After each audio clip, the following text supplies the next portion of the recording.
معاك في طبعا الظرف ده كان فيه مكافأة من زين وكرم 4 شهور هدية.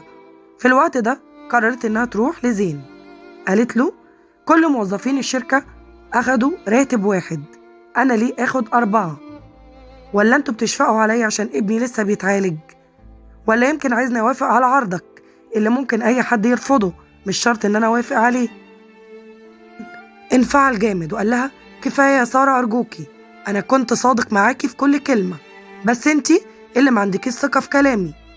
قال لها انتي عملتي مخطط حلو أخدنا عليه جايزة، لكن انتي بقيتي تشكي في كلامي.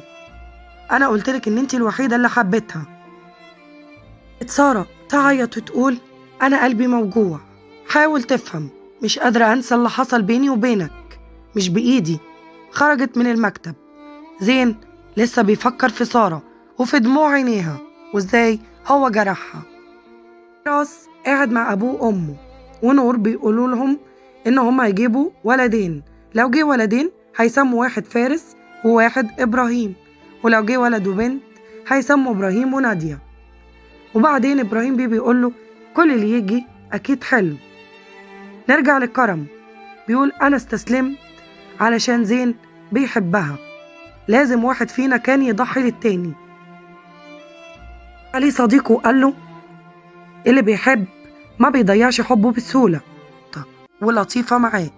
قالت لها أكيد هو جاي بيتي مش هطرده أو أكشر في وشه. هنا ردت عليها وقالت لها وقلتي له إيه؟ سكتت سارة. نرجع لسارة تاني يوم، كانت رايحة الشغل وإبراهيم ابنها كان عاوز يروح معاها. قالت له هخلص شغل على طول وأجيلك. كانت جايبة زراير البدلة لكرم هدية. طبعا لما شافها كرم قال لها ذوقك حلو كتير، تسلمي عليه، وأنا كمان علشان أساعدك ساعديني إن أنا ألبسهم. فرحت جدا تيما إنه قبل الهدية منها.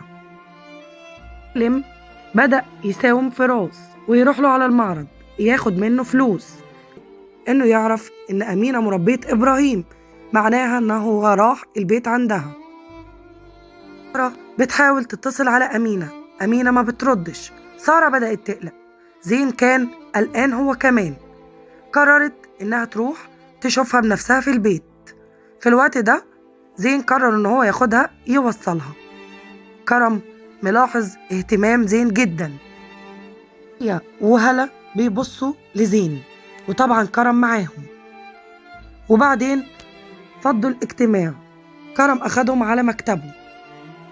زين راح مع سارة على البيت. أمينة ما بتردش وتليفونها كان في البيت.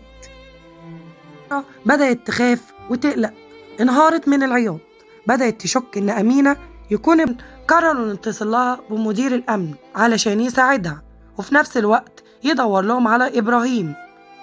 فجأة بتسمع الباب بيتفتح وكانت أمينة وصوت ابنها إبراهيم معاها. تفتكروا مساعدة زين لسارة هتفرق معاها وهتوافق إنها تتجوزه ولا هترفضه علشان الليلة اللي قضاها معاها غصب عنها؟ عايزاكم تقولولي في الكومنتات.